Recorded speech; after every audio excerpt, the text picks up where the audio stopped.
Hello YouTube and welcome back to Let's Play Bloons Tower Defense 5 Steam. In this episode, I'm actually playing this, medium versus normal, but I'm using the Buccaneer specialty building rather than the subs, because last time I was here I just used subs and I totally destroyed everything. So this time I figured why not use some Buccaneers, and we'll see how that goes. Since the Buccaneers can very easily cover the entire map with their range, because they have a very long range, plus I can increase their range, which I just remembered that, so I probably didn't need to place down 2 right there. Well, maybe.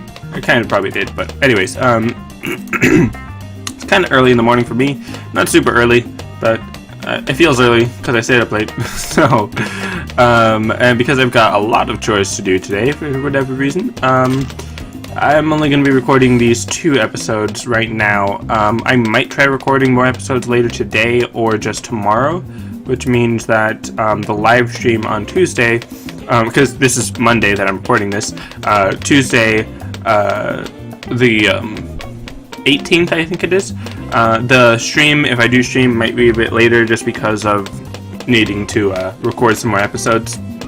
However, I may just end up only recording 2 episodes that day, and then that shouldn't really take that long. And then also my brother-in-law and sister are still at the house here with us, so I don't know exactly if I'll stream or not. I most likely will. I probably will, but just so you know, there's a chance that I might not, and I'll probably be starting a bit later than usual. But anyways, right now, I was just building them to cover the track pretty well. They don't have entirely complete 100% track coverage, but once I increase their range, then that should start overlapping a bit better. Yeah, I mean, obviously right here, this side is completely covered, but then it's just like right here, that is kind of covered. It's just like really close that it's not, like right on that little corner, but I mean, obviously that's not a big deal. Right now, the only thing I need to really worry about is, there's actually nothing, because I've got camo detection naturally because of the specialty building, and I've also got lead popping naturally because of the specialty building. So these are camo detecting dreadnoughts, basically, which is pretty cool. Pretty cool tower to have, especially because they're not very expensive at all. Because this is already, or this is only around 15. I've already got 4 of them. But anyways, once I get the range up a little bit more, I think I'll start saving up for the destroyer so that they have the much faster attack rate, and then after that I'll probably go for some subs, since that's the only thing I'll need after that. I'll probably be using the subs for the for just the general popping power, because they do have really good popping power, even though the destroyers also have good popping power. They have very fast attack rate, and I think their cannonball does pierce through a little bit, a few balloons, so that's helpful. Plus, then I'm also going to be giving them the grape shot, and oh no, the pink balloons are a bit of a problem due to their increased speed, or maybe not pink balloons, but whatever balloon these are, the black balloons and white balloons, I guess. Wow. Hopefully, the grape shot should be able to counter that by spreading out the attack formation. I probably should have gone with that sooner, especially once I saw how big of a deal that was being. I also could have used some road spikes, but I just didn't feel like it for some reason. My reflexes weren't reacting fast enough, but that's fine. I really don't mind that much. I mean, I lost about half my lives, but I'm not going to make a huge deal about it, unless I actually do lose eventually, because then obviously that would be a big deal. It does kind of make me want to get a banana farm to help restore my lives. Or restock my lives, I guess. I don't know. I said restore weird, but anyways, let's see. They're doing alright right now. Yeah, I'll keep saving up for a destroyer. Since that's, what I said I was going to be going for. I don't think I'm going to use a banana farm this time. Unless I lose, then I will use a banana farm. Alright, let's see. Almost there. There we go. I mean, when I said if I lose I'll use a banana farm, I mean I'll restart and use a banana farm. I'll probably just like stick with one Buccaneer and or sub, and then just build a banana farm after that, while I save up money to build more Buccaneers and stuff, rather than how I did, just building a bunch of Buccaneers, constantly upgrading, and never actually paying much attention to whether or not I needed the upgrades and whether or not I can afford to stop and build a banana farm.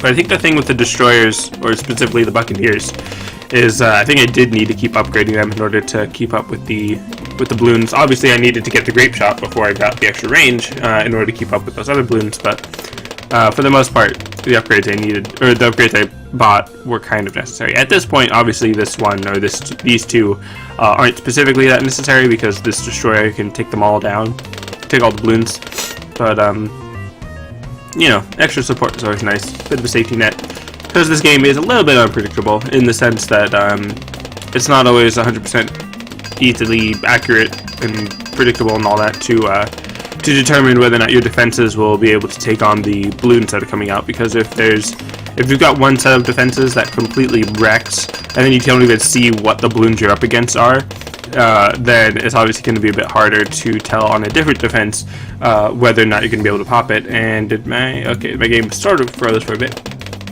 But like, say there's just one huge lead round, like on round 28 and 30, except, you know, like more or whatever.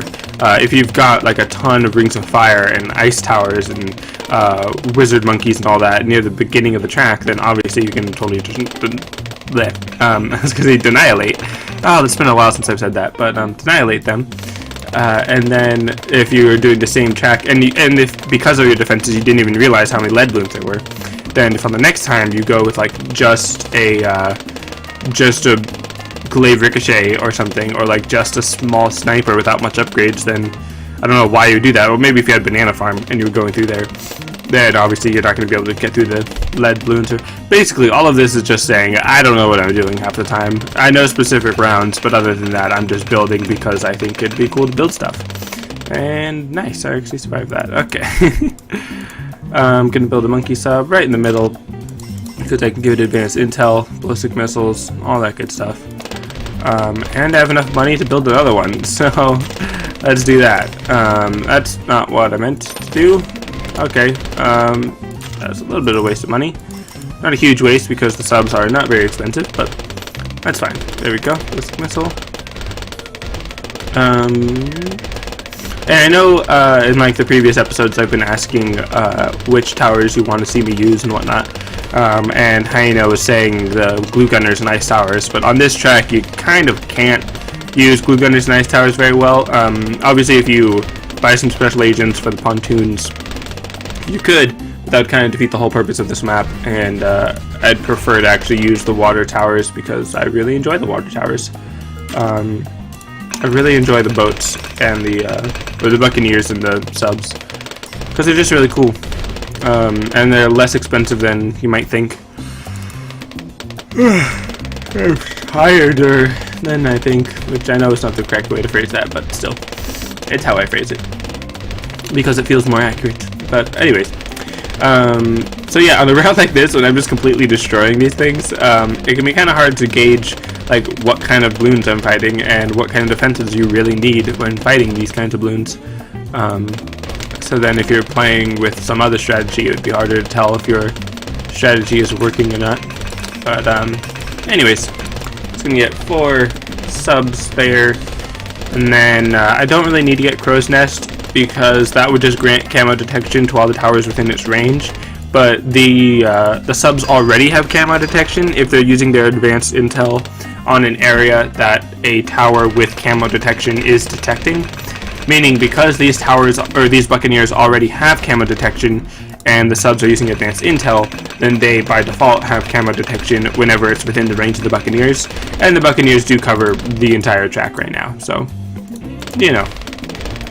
Now what I'm interested in is if I go for the 14,000 air carrier, or aircraft carrier, that would reduce the range of the Buccaneer, meaning the advanced intel would not work as well, so that's interesting, but I don't think I'm going to go for that.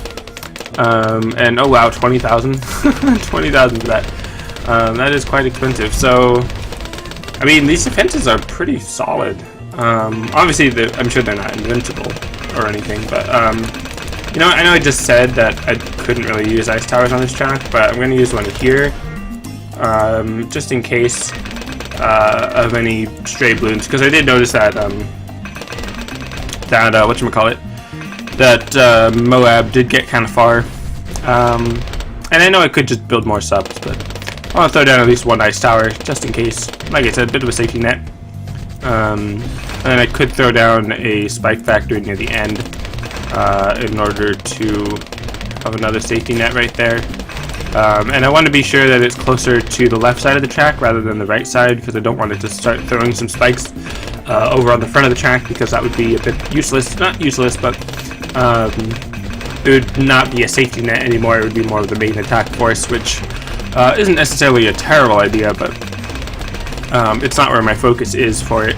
So this is just my safety net, the ice tower to slow them down before they even get to the spike factory, and then the spike factory, of course, to stop them once they get hit by them or whatever. But anyways, I'm not going to upgrade it to the 14,000, because for some reason I always just see that as really expensive for something that's not super amazing, so I never really pay too much attention to it.